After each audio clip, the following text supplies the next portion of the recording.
Hello, मैं अमित कुमार सिंह आप सभी लोगों का अपने YouTube चैनल पे मैं स्वागत करता हूं। आज मैं जो टॉपिक लेकर आया हूं वो हम बात करेंगे कि चैप्टर नंबर 1 केमिस्ट्री का इसमें हम कौन सा पार्ट कवर करेंगे? पार्ट 2 कवर करेंगे। टॉपिक क्या रहेगा? वही some basic concept of chemistry. कुछ केमिस्ट्री के कुछ बेसिक कॉन्सेप्ट्स जो होते हैं उसको समझने का हम प्रयास करेंगे, ठीक है ना? यानी कि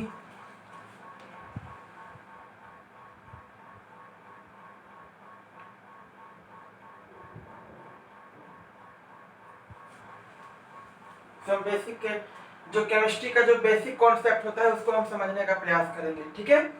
तो अभी जो मैं बात करने जा रहा हूँ, मैं आप लोगों से जिस टॉपिक पर मैं बात करने जा रहा हूँ उस पर मैं बात करने जा रहा हूँ। किस पर? मोल पर, ठीक है? किस पर बात करूंगा मैं? मोल। केमिस्ट्री का ऐसा वर्ड होता है ये जो बेसिकली हमें बहुत कम समझ में आता है। इसको समझने के लिए हम कुछ चीजों के बारे में, कुछ अलग चीजों के बारे में मैं डिस्कस करना चाहूंगा जो कि आप लोगों को रोजाना के डेली रूटीन में आप देखते हैं, ठीक है ना? जैसे मैं बात करूंगा किसी भी सब्सटेंस को, किसी भी पदार्थ को जब हम खरीदने जाते हैं, चाहे किसी भी कोई सा भी पदार्थ हो, उसका एक अलग अलग यूनिट होता है, उस यूनिट के हिसाब से खरीदते हैं, ठीक है ना? जैसे कि अगर हमने यानी कि बाजार में हम केला लेने जाते हैं तो उसको हम ये नहीं बोलते कि हमें 1 किलो केला दे दो, I want to 1 kg of bananas. हम ये नहीं बोलते हैं। हम क्या बोलेंगे? हम बोलेंगे 1 दर्जन। 1 दर्जन क्या क्या चाहिए? बनाना चाहिए। तो 1 दर्जन में कितने बनानास आते हैं? 12 बनानास आते हैं। स्पष्ट दिखाई दे रहा है ना? 1 दर्जन में कितने? 12 बनानास आते हैं, ठीक है? ऐसी बहुत सारी मार्केट्स में ऐसी बहुत सारे सब्सटेंस है, बहुत सारी चीजें हैं जो कि डजन के यूनिट पे हमें मिलती हैं, ठीक है? कहीं कहीं बात होती है कोरी की, 1 कोरी। 1 कोरी कहीं कहीं बात होती है। तो उसमें क्या, उसमें कितने होते हैं? 20। कोई सा भी सब्सटेंस होगा, अगर 1 कोरी की बात होगी तो कितना? 20 लिया जाता है, ठीक है? और क्या बात करते हैं हम? 1 सैकड़ा। सैकड़ा मतलब क्या? 100। तो ये मार्केट्स में हम लोगों ने केमिस्ट्री की तरफ से हमने क्या, ये सभी चीजें जो है ये हमने डिसाइड कर रखी है। कोई सभी अंडा लेने जाएंगे तो हम बोलेंगे 1 दर्जन, आई वांट 1 दर्जन ऑफ एग, हमें 1 दर्जन अंडा चाहिए। अगर कोई सा यानी कि कुछ अनाज खरीदने जाते हैं, वो कुछ भी हो सकता है, वो क्या किस यूनिट में मिलता है हमें? केजी की यूनिट, किलोग्राम की यूनिट में मिलता है हमें। तो ये सब सारी चीजें जो है हमने डिसाइड करके रखी हुई है, उसके तहत हमें ये सब सारी चीजें मिलती हैं। लेकिन केमिस्ट्री में आपने ये सुना होगा मोल। मोल क्या होता है? तो जिस तरह से हमने इन सारी चीजों को, किसी भी चीज को मार्केट से परचेज करने के लिए उस यूनिट का यूज करते हैं, उसी तरह केमिस्ट्री में ये भी एक यूनिट होती है जिसके माध्यम से हम परमाणु, अणु और आयंस के मात्राओं को निकालने का हम प्रयास करते हैं, ठीक है ना? समझ में आया? चलो अब समझने का हम प्रयास करते हैं। ये आप लोगों ने देख लिया, इसका मतलब समझ लिया कि कोई सा भी सब्सटेंस होता है। हाँ, अगर हम कोई लिक्विड चीज खरीदते हैं, यानी कोई हम द्रव पदार्थ खरीदते हैं, लिक्विड खरीदते हैं, तो उसका क्या, उसको हम किसमें, लीटर में हम उसको यूनिट के अकॉर्डिंग खरीदते हैं। तो अलग अलग चीजों का अलग अलग तरीके से वो हमने उसको बना लिया है। चलिए ठीक है, अब हम बात करते हैं मोल का। मोल क्या होता है? तो मोल को समझने के लिए सबसे पहले हमें क्या करना पड़ेगा कि मान लो कोई सा भी ये सब्सटेंस हो गया, मान लो कोई सा भी सब्सटेंस हो जाता है जो कि क्या होते हैं, परमाणु, अणु और आयन से मिलकर बना होता है। तो किसी पदार्थ में बहुत सारे ऐसे कण होते हैं, बहुत सारे ऐसे पार्टिकल्स होते हैं, कण होते हैं, क्या पार्टिकल्स होते हैं, बहुत सारे ऐसे कण और पार्टिकल्स होते हैं जिनमें बहुत सारे परमाणु, अणु और आयन भरे होते हैं। उनको हम नॉर्मली काउंट नहीं कर सकते हैं। तो उन्हीं को काउंट करने के लिए हमने एक नंबर दिया है 6.022 × 10⁻23। तो ये एक मोल की जो वैल्यू होती है, एक मोल की, वो क्या होती है, ये होती है। ठीक है, ये क्या होती है, एक मोल की वैल्यू होती है। यानी कि किसी परमाणु, अणु और आयन में कितने सारे पार्टिकल्स मौजूद हैं, कितने सारे, यानी कि हम कह सकते हैं कि कोई सा भी कण हो, कोई सा भी पार्टिकल्स हो, उसमें कितने सारे परमाणु हैं, कितने सारे अणु हैं और कितने सारे आयन हैं, उनको हम काउंट नहीं कर सकते, बट हमने उनका एक सफिशिएंट वैल्यू देकर रखा हुआ है। वो क्या है, 6.022 into 10 the power 23। कहीं कहीं आपको यहाँ पर 2 की जगह 3 भी देखने को मिलेगा, बट हमें उससे कोई दिक्कत नहीं है। 2 भी रहेगा तो सही रहेगा और 3 भी रहेगा तो सही रहेगा। तो आप समझ गए कि एक मोल की वैल्यू क्या होती है, एक मोल की जो वैल्यू होती है वो होती है 6.022 into 10 to the power 23। यानी किसी भी पार्टिकल्स में कितने कितने क्या हैं, एटम है, कितने क्या है, मॉलिक्यूल हैं, मॉलिक्यूल्स हैं और कितने आयन्स हैं। इन सारी चीजों को हम count, we can not count because these are very very very micro types of substance। that's why हमने क्या किया है, इसको एक सफिशिएंट नंबर देके रखा है, सफिशिएंट वैल्यू देके रखी है, उसको हम क्या कहेंगे, G6.022। अब इस नंबर को एक और चीज बोला जाता है जिसको हम क्या कहते हैं, एवोगाद्रो नंबर। क्या बोलते हैं, एवोगाद्रो नंबर बोला जाता है इसको, हिंदी वाले एवोगाद्रो संख्या। ठीक है ना, एवोगाद्रो नंबर किसको बोलते हैं, 6.022 into 10 the power 23 को हम क्या बोलते हैं, एवोगाद्रो नंबर भी बोला जाता है। ठीक है ना, चलिए और क्या हम सीखेंगे यहाँ पर, और ये सीखेंगे कि चलिए अब हम एक मोल का जो है डेफिनेशन निकालते हैं। एक मोल की जो डेफिनेशन क्या होनी चाहिए वो मैं आपको बताता हूँ। ठीक है, एक मोल की डेफिनेशन क्या होती है वो मैं आपको बताता हूँ। अब मैं आपको बताऊंगा कि मान लो ये कार्बन हो गया, कार्बन चाहे कुछ भी ले लो, सोडियम ले लो, सोडियम का एटॉमिक नंबर कितना होता है, 11 और एटॉमिक मास कितना होता है, 23। तो सोडियम के 23 ग्राम, सोडियम के हम लिख सकते हैं,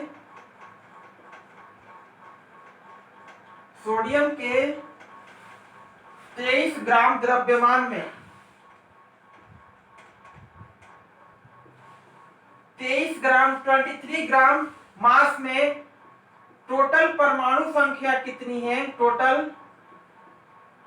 परमाणु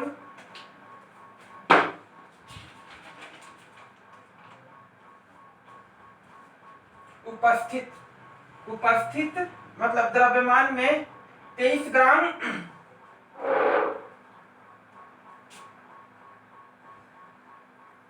उपस्थित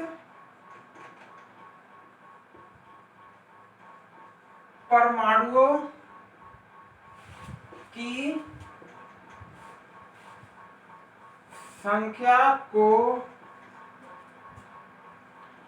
मोल कहा जाता है।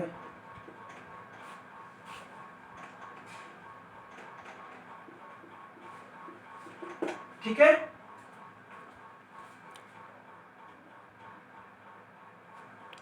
यानी देखो ये सोडियम हो गया, सोडियम का कितना हो गया, एटॉमिक नंबर 11 और एटॉमिक मास कितना, 23। तो सोडियम के 23 ग्राम द्रव्यमान में उपस्थित, उसके द्रव्यमान में कितने सारे परमाणु, कितने सारे एटम्स प्रेजेंट हैं, उसके ही नंबर को हम क्या कहते हैं, हम उसके नंबर को मोल कहते हैं। ठीक है ना, क्या कहलाता है, मोल कहलाता है। समझ में आया, सोडियम, यहाँ पर सोडियम जरूरी नहीं है, मैं यहाँ पे कार्बन कर दूं, कार्बन 612, तो 12 ग्राम कार्बन के द्रव्यमान में उपस्थित परमाणुओं की संख्या को मोल कहा जाता है। कुछ भी हो सकता है, मैं यहाँ पर ऑक्सीजन कर दूं, ऑक्सीजन में कितना है, 8 है और एटॉमिक नंबर कितना, 16, तो कितना जाएगा, 16 ग्राम द्रव्यमान, यानी ऑक्सीजन के 16 ग्राम द्रव्यमान में उपस्थित परमाणुओं की संख्या को एक मोल कहा जाता है। ठीक है, तो कुछ भी एग्जाम्पल हो सकता है, इसमें कोई वो नहीं है। ठीक है ना, इसे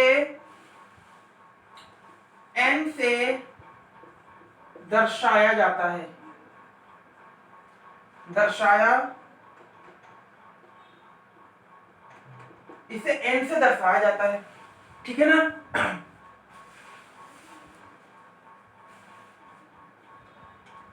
अब क्या कह सकते हैं हम, इसे ही एवोगाद्रो संख्या भी कहा जाता है। सिंपल है, हम वही चीजें बात करेंगे कि मोल में क्या है कि कोई सा भी एलिमेंट्स हो गया, उसका द्रव्यमान, उसके द्रव्यमान में जितने सारे भी परमाणु उपस्थित रहेंगे उसी को हम क्या कहेंगे, उसका मोल कहेंगे, ठीक है। तो यही सब बातें, ये डेफिनेशन, इसको आप लोग लिख लीजिएगा, ठीक है ना। तो आप इसको लिख लेंगे और इसको नोट कर लेंगे। मैं आपको एक चीज और बता रहा हूँ कि जब भी आप स्टडी कर रहे हो, यानी कि जब भी आप यानी कि वीडियो देख के स्टडी कर रहे हो, ऑनलाइन स्टडी कर रहे हो, तो आपके पास कॉपी और पेन होना चाहिए। आप तुरंत क्या करो, उस चीज को नोट करो, उस चीज को नोट करो और समझने का प्रयास करो। हाँ, एक बात और कि अगर आप थोड़ा डिटेल में जाते हो तो आप पूरे क्वेश्चन हल कर सकते हो, पूरी चीजें आपको समझ में आ जाएगी, पूरे क्वेश्चन आप हल कर सकते हो। लेकिन अगर आप यदि एक पर्टिकुलर क्वेश्चन को सॉल्व करते हैं तो आपसे वो टॉपिक कवर नहीं हो पाएगा। तो टॉपिक को कवर करने के लिए क्या, आप पूरे पूरे बहुत सारे क्वेश्चंस को कवर करने के लिए आपको क्या, टॉपिक को कवर करना पड़ेगा, और बहुत सारे एक क्वेश्चन को कवर करने के लिए आपको बहुत सारे क्वेश्चन को छोड़ना पड़ेगा। तो इसमें दिक्कत ये हो जाती है कि आप टॉपिक को कवर कर लोगे तो आपके कैसे भी क्वेश्चन आएंगे उसको आप कवर कर लोगे। एक बात और मैं आपको बताऊंगा, डेफिनेशन लिख लिया होगा आप लोगों ने, मैं बताऊंगा।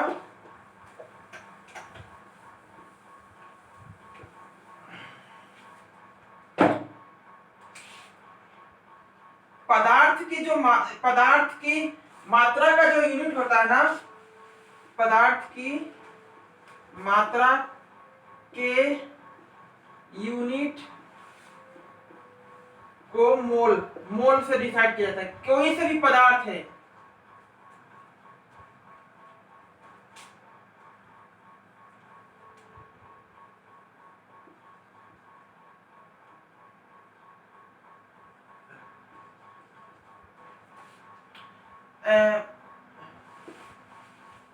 mol is the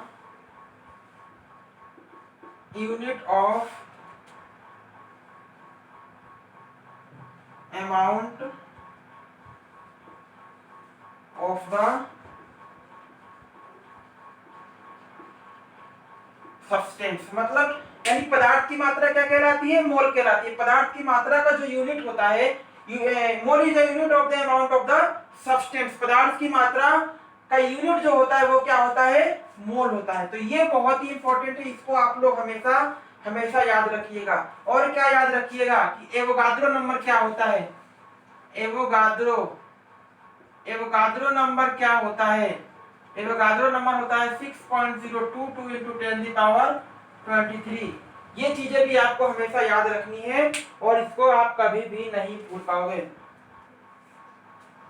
ठीक है। तो ये सब इसको और इसको याद रख लेना, बहुत इंपॉर्टेंट चीज है ये, ठीक है। चलिए आगे बढ़ते हैं। अब हम मोल कॉन्सेप्ट पढ़ेंगे। एक नया टॉपिक है मोल के बारे में, मैंने बता दिया मोल क्या होता है, मोल को कैसे समझा जाता है, मोल की डेफिनेशन, ये सब चीजें मैंने आपको बता दी। ध्यान रखना कि एक एक चीज पर आपको कवर करना है।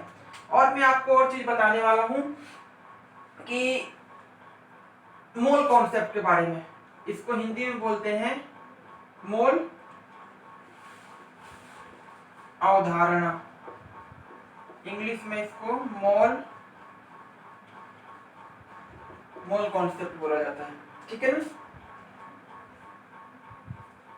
अब मैं बोलूंगा यहाँ पर एक यानी फर्स्ट नंबर डालूंगा और बोलूंगा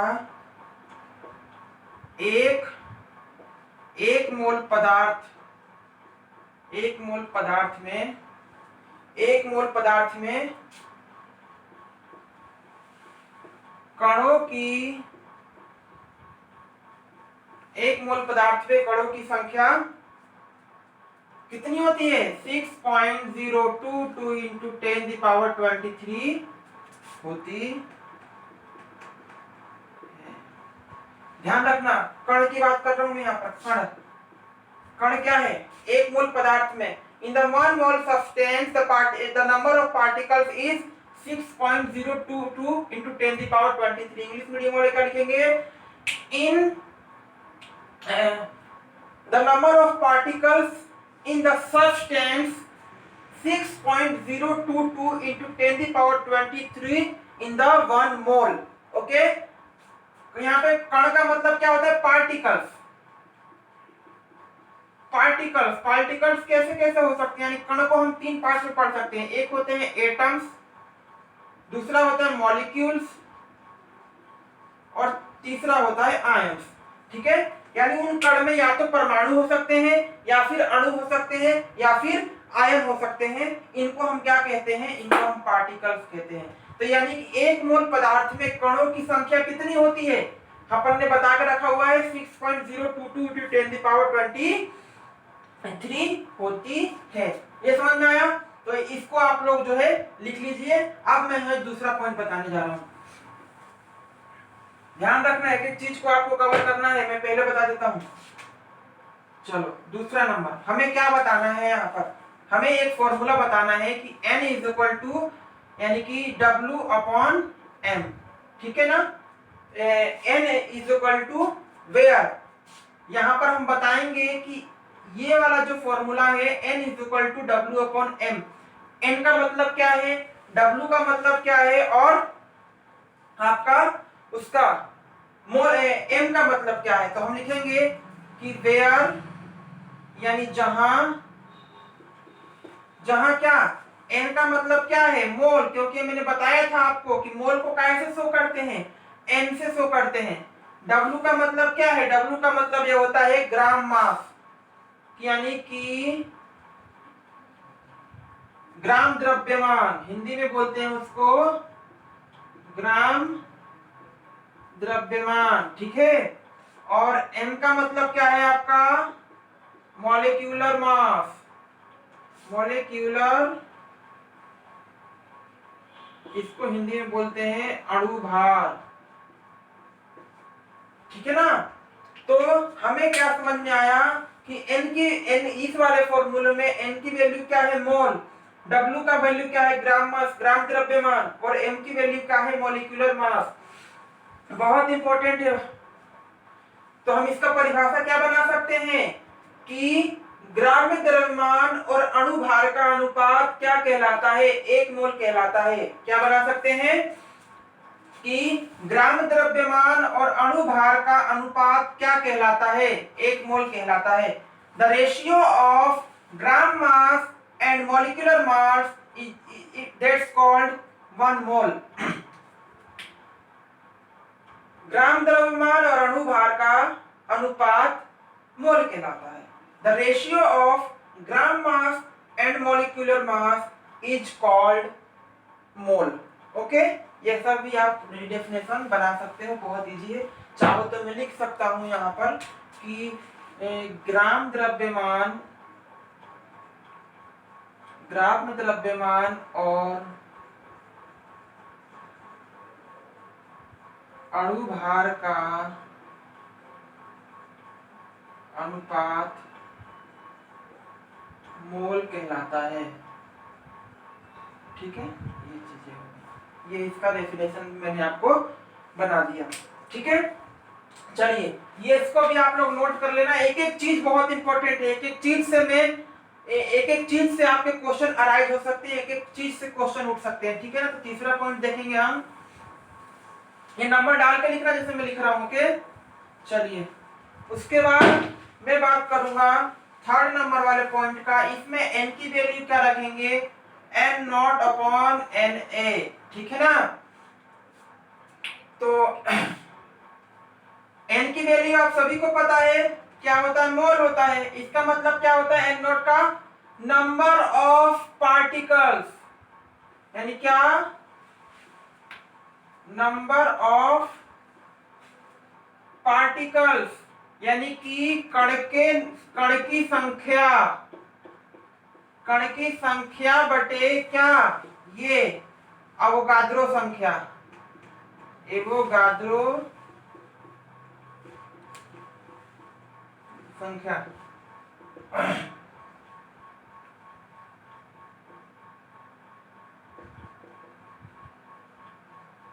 ठीक है, दूसरा फॉर्मूला क्या कहता है, मोल को आप जानते ही हो, कण की संख्या बटे अवोगाद्रो संख्या को क्या कह सकते हैं हम, आप क्या कह सकते हैं कि ये वाले फॉर्मूले के बारे में मैंने ये अभी मैं केवल फॉर्मूले के बारे में डिस्कस करना चाह रहा हूँ, जो कि हमें आगे क्या के लिए, हमें सम्स को सॉल्व करने के लिए, हमें इक्वेशंस को सॉल्व करने के लिए बहुत इंपॉर्टेंट, उस समय काम आएगी, उस समय काम बहुत जरूरी है, यानी कि बहुत इंपॉर्टेंट चीज है ये, है ना। तो ये फॉर्मूला भी आपको बता दिया, एन नॉट का मतलब क्या है, कण की संख्या, और एन ए का मतलब क्या है, एवोगाद्रो संख्या। एवोगाद्रो संख्या सभी को पता है, क्या कर सकते हैं 6.022 × 10⁻23। ध्यान रखना, बहुत इंपॉर्टेंट है ये। उसके बाद आप लोगों का काम क्या है, जितनी भी चीजें बताई जा रही है बस उसको आप लोग कॉपी कीजिए, उसको शेयर कीजिए, मस्त उसको रखिए, और रोजाना उस टॉपिक पर बात कीजिए अपने फ्रेंड्स के साथ। ठीक है, फोर्थ पॉइंट बताने जा रहा हूं मैं। फोर्थ पॉइंट क्या है, फोर्थ पॉइंट है n = v/22/22.4। यहां पर मैं आपको बता दूं v का मतलब क्या है, v का मतलब क्या है, volume of gas at, volume of gas at NTP in litre. ठीक है, क्या है यहां पर, हिंदी में इसको लिखेंगे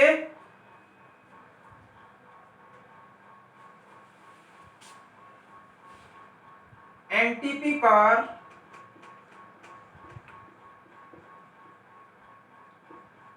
गैस का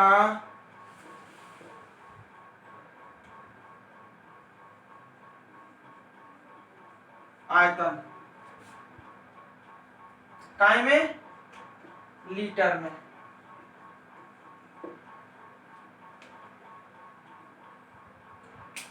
एनटीपी पर गैस का आयतन काय में, लीटर में। यहां पर इसका मतलब है, अगर मैं यहां पर सोचो, यहां पर अगर मैं हम जहां n की वैल्यू यानी मोल की वैल्यू 1 रख लूं, तो देखो 1 बराबर v/22.4/1, इसका इंटू इसमें, इसका इंटू इसमें, तो v की वैल्यू क्या आ गई 22.4। तो हम क्या कर सकते हैं कि 1 मोल गैस का एनटीपी पर, एनटीपी क्या है इसके बारे में मैं बात करूंगा। ठीक है, एनटीपी और एसटीपी के बारे में मैं आपके बात करूंगा, तो मैं आपको बताऊंगा क्या होता है। ठीक है ना, तो 1 मोल गैस का एनटीपी पर आयतन कितना हो जाएगा, वो हो जाएगा 22.4 लीटर। बहुत इंपॉर्टेंट चीज है, इसको हमेशा याद रखना। ठीक है, मैंने फोर्थ वाले पॉइंट में क्या किया कि n = v/22.4। v की वैल्यू क्या है, volume of gas at NTP, मतलब हम बताएंगे कि गैस का आयतन एनटीपी पर लीटर में कितना है।